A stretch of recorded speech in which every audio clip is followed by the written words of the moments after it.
Oh, you thought they were going to seriously ban crypto, right? You figured, hey, look, it's a bear market. There's been a ton of fraud. It's about time the regulators come in, put their foot down. The mainstream markets just don't want this stuff. The people in power don't want this crypto crap.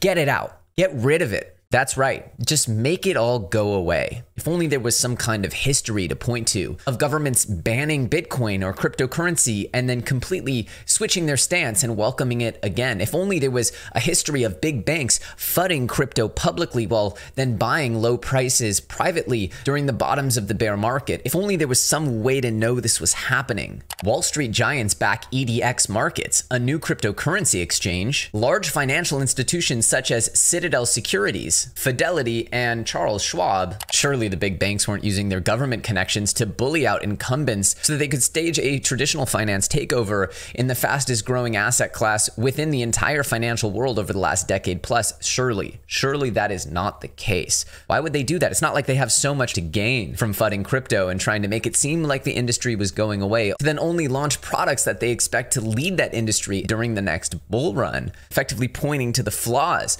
of crypto upstarts and then of course touting their own superior, more regulated practices. Surely they wouldn't do that, but let's just read on to understand a little bit more about what could be happening here. EDX Markets, a newcomer to the cryptocurrency exchange landscape, has made a notable entry with backing from prominent financial institutions such as Citadel, Fidelity, Charles Schwab. We know that. According to the announcement, the exchange hopes to attract industry leaders by incorporating best practices from traditional finance and offering unique advantages, including liquidity, competitive quotes, and a non-custodial model designed to minimize conflicts of interest. It's almost as if they're reading the case against Sam Bankman-Fried and FTX and using those bullet points as literally part of their pitch deck for why you should trade on EDX. Look, I don't even mind the absolute corruption that is behind a move to use the government to effectively silence their participants and then effectively turn the keys over to the TradFi powers that be. I mean, in the end, it's bullish for cryptocurrency. I don't even mind the fact that EDX sounds like a medication for erectile dysfunction. I don't even mind the 18 months of purely depressing price action and news cycles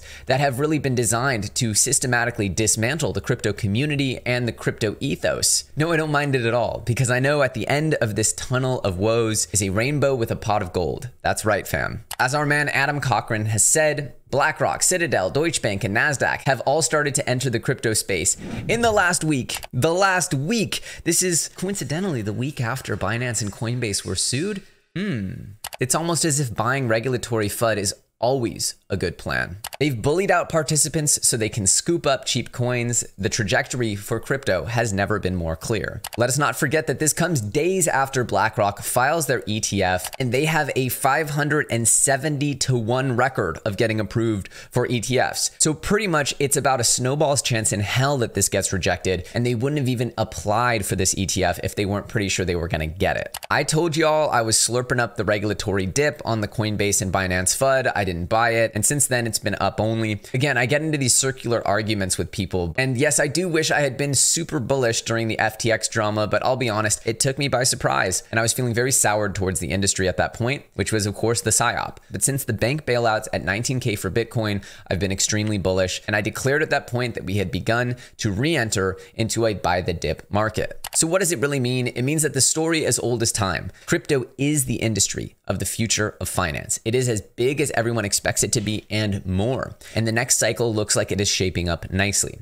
I've begun to accumulate more aggressively on dip days, and I will continue to accumulate over the coming months. Where it tends to be a little rocky coming into the halving, I'll look for some good price dips there. I think one of the big questions is what will happen to the altcoin market with the SEC effectively putting pressure on altcoins? Well, it seems like they're greenlighting things like Bitcoin and Ethereum, and potentially other proof of work coins like Litecoin, Bitcoin Cash, or Bitcoin Forks for that matter. So right now, one of the big non-consensus bets is, will there be another altcoin run? I personally believe that that's just how the market for cryptocurrency works. You can't have Bitcoin run without it pumping the bags of literally everything else, because as soon as Ethereum flips bullish, it ignites the flames under the altcoins and NFTs. That's the way I believe the market will work once again. But until then, I could see some wild underpricing versus Bitcoin in the altcoin altcoin sector. I personally will be taking higher risk and accumulating some of those. That's my personal belief. Again, I'm very interested in gaming. I'm very interested in liquid staking derivatives, etc. And I think there's going to be some life-changing plays here in the next cycle.